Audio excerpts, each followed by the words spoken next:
દર્શક મિત્રો, મહામંથન મંતવ્ય ન્યૂઝમાં આપનું સ્વાગત છે।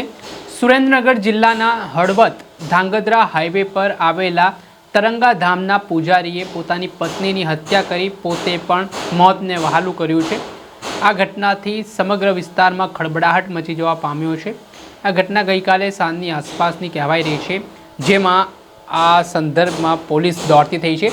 પૂજારી પ્રવીણ રાઠવા છેલ્લા ઘણા સમયથી ત્યાં તરંગધામમાં પૂજારી તરીકે ફરજ બજાવતા હતા અને તેમની સાથે તેમના પત્ની વર્ષા રાઠવા પણ રહેતા હતા। ત્યારે કોઈ બાબતને લઈને અવારનવાર પતિ પત્ની વચ્ચે અણબનાવ થતો હતો, ઝઘડો થતો હતો ને આ જ બાબતને લઈને ગઈકાલે સાંજે પણ પ્રવીણભાઈનો વર્ષા રાઠવા સાથે ઝઘડો થયો। જોતામાં મામલો એટલો બીચકી ગયો બોલાચાલી દરમિયાન કે ઉશ્કેરાયેલા પૂજારી પ્રવીણ રાઠવાએ ઘરમાં રહેલો ધોકો હોય તે ધોકા વડે વર્ષા રાઠવાના માથાના ભાગે ગંભીર ઈજા પહોંચાડી તેમને મોતને ઘાટ ઉતારી દીધો અને ત્યારબાદ આ હત્યા કર્યા પછી પૂજારી પ્રવીણ રાઠવાએ પોતે જીવન ટૂંકાવી લીધું। આ ઘટનાથી ઘેરા પ્રત્યાઘાત પડવાની શરૂઆત થઈ ને જ્યારે આ રૂમ બંધ હતો ને પૂજારીએ દરવાજો ન ખોલતા આસપાસના લોકો ભેગા થયા। ત્યારે ઘરના અંદર જોયો તો દંપતીનો મૃતદેહ લોહી લોહાણ હાલતમાં પડ્યો હતો। ઘટનાની જાણ તાત્કાલિક પોલીસને કરવામાં આવતા સુરેન્દ્રનગરની ધાંગધ્રા પોલીસની ટીમ ઘટના સ્થળે પહોંચી હતી। આ મામલે પોલીસે કાયદેસરની કાર્યવાહી હાથ ધરી છે। આ મામલાને લઈને શું કહી રહ્યા છે સુરેન્દ્રનગરના ધાંગધ્રાના પોલીસ અધિકારી, તેમને સાંભળો। ગઈકાલ તારીખ 4/8/2026ના રોજ ધાંગધ્રા તાલુકા પોલીસના ચોલી ગામે જે નેશનલ સ્ટેટ હાઈવે પર જે તારંગા વિહારધામ આવેલ છે ત્યાંના જે દેરાસરના પૂજારી છે પ્રવીણભાઈ ઉદયસિંહ રાઠવા અને તેના પત્ની વર્ષાબેન પ્રવીણભાઈ રાઠવા, જેની મૃત હાલતમાં ઘરમાંથી લાશ મળેલ છે। વિગતે તપાસ કરતા હકીકત એવી છે કે બંને પતિ પત્ની વચ્ચે સામાન્ય અંદર બોલાચાલી થતી હતી, 2-3 દિવસે ઝઘડા તકરાર ચાલતી હતી, જે અનુસંધાને પ્રવીણભાઈ અને પત્નીને માથાના ભાગે ધોકો મારી એટલે ગંભીર ઇજા થતાં તે સ્થળ ઉપરથી મરણ ગયેલ। બાદમાં પોતે પણ દુપટ્ટા વડે પંખામાં ગળે ફાંસો કરીને જાતે આત્મહત્યા કરેલ છે।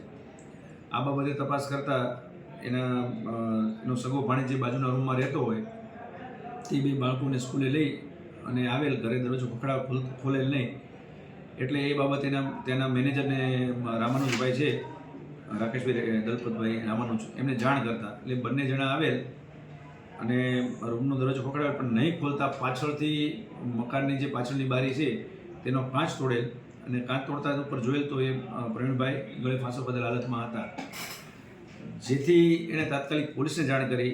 પોલીસને આવી ગયેલ પછી સાથે વિડીયોગ્રાફી સાથે દરવાજો તોડેલ તો અંદર આ બેનની લોહી લોહાણ હાલતમાં નીચે લાશ પડી હતી, બાજુમાં લાકડી પડી હતી અને લાશ આખી લોહીથી ખરડાયેલ હતી। તેમજ તે જ એને ઉપરના ભાગે પંખામાં આ પ્રવીણભાઈ પોતે ગળે ફાંસો ખાધેલ હાલતમાં હતા, એમના હાથ પણ લોહીથી ખરડાયેલા હતા, કપડાં પણ લોહીથી ખરડાયેલા હતા, જે અંગે અમે તાત્કાલિક બંને ડેડ બોડીને ઇન્ક્વેસ્ટ ભરી PM માટે હોસ્પિટલ મોકલી આપેલ અને તેના સગાવાલાઓ જે રાત્રે આવી ગયેલ તેની સાથે વિગતે તપાસ કરતાં જાણવા મળેલ કે બંને માણસોને, 2 પતિ પત્નીને છેલ્લા 2-3 દિવસથી અંદર ઝઘડો તકરાર ચાલતી હતી, જેના અનુસંધાને એના રાત્રે સવારના ભાગે બોલાચાલી થયેલ, એમાં પ્રવીણભાઈ એની પત્નીને માથાના ગંભીર ઇજા કરી અને બાદમાં પોતે આત્મહત્યા કરેલ છે। આ બનાવ 9:30 થી બપોરના 12 દરમિયાન બનવા પામેલ છે અને જેને આગળની તપાસ હાલમાં ચાલુ છે। જે આપણે સાંભળ્યા સમગ્ર ઘટના જે બનવા પામી છે તે બાબતને લઈને હવે પોલીસે આગળની કાર્યવાહી હાથ ધરી છે, પરંતુ જે રીતના આખો ઘટનાક્રમ સામે આવ્યો છે તેના કારણે ઘેરા પ્રત્યાઘાત પડ્યા છે।